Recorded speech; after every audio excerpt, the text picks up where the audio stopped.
So the way you feel is a result of your perceptions. Oftentimes we perceive things through the wrong lenses. Just because you perceive it, it doesn't mean it's truth. It may be reality, but it's not truth. Yeah? Your perceptions create a reality.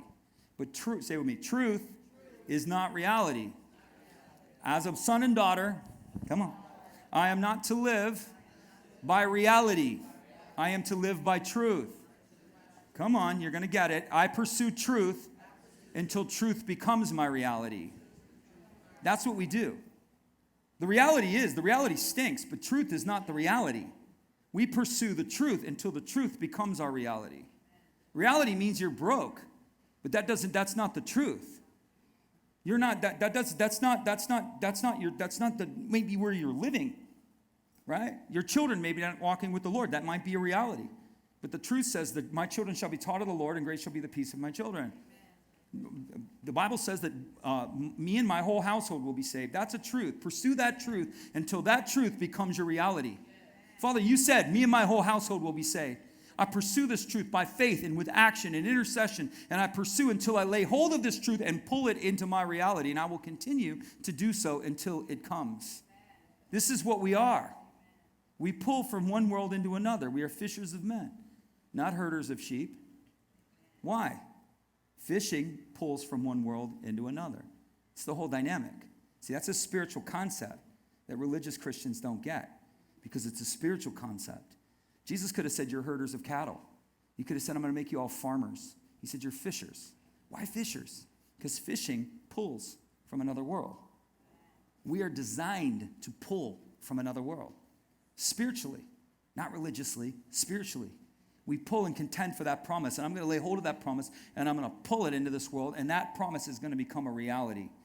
And it will be a sign, an insignia, an ensign, and a wonder to all who see what just happened. That's what we are. Stop dumbing yourself down. Be what you are. Be who you are. The way you feel is by perceptive thoughts. Your reality is not the truth, Christian.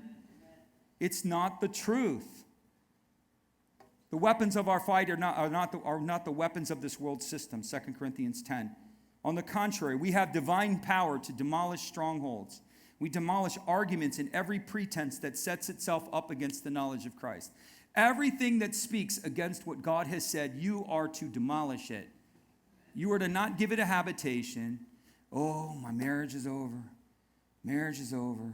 Did Jesus say your marriage is over? No, Jesus is telling me to love my wife, but my marriage is over. My ego tells me I just can't do it. My ego just doesn't want to submit, right? Every high thing that exalts itself against the knowledge of Christ is to be torn down. Everything. Oh, you're going broke. Did Jesus tell you you're going broke? No, but my reality says I'm broke. I didn't ask you that. Did Jesus tell you you're going broke? No.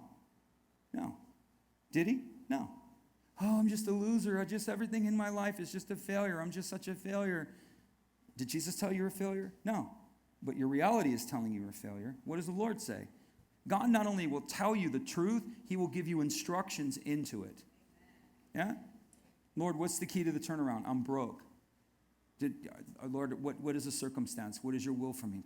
In regards to this, prosperity. He'll tell you. Lord, and then we go, oh, prosperity. God's going to give me prosperity. Not unless you get his instruction. That's the second side of the coin. We take thoughts captive and make them obedient to Christ. And we punish or we execute, diminish or we demolish what is against us when our obedience is complete. We all want vengeance. We all want recompense. We all want reconciliation or restoration. God says that only comes when you do what I tell you to. That's another story. We have to take these thought captives. We have to know what is truth. We have to deny reality. You cannot live by reality. If you live by reality, you will fail. You will fail because reality will suffocate you till you can't breathe. Faith is the oxygen. Faith does not look at reality. Faith looks at truth. Faith does not see what is seen. It sees what is unseen. You understand that?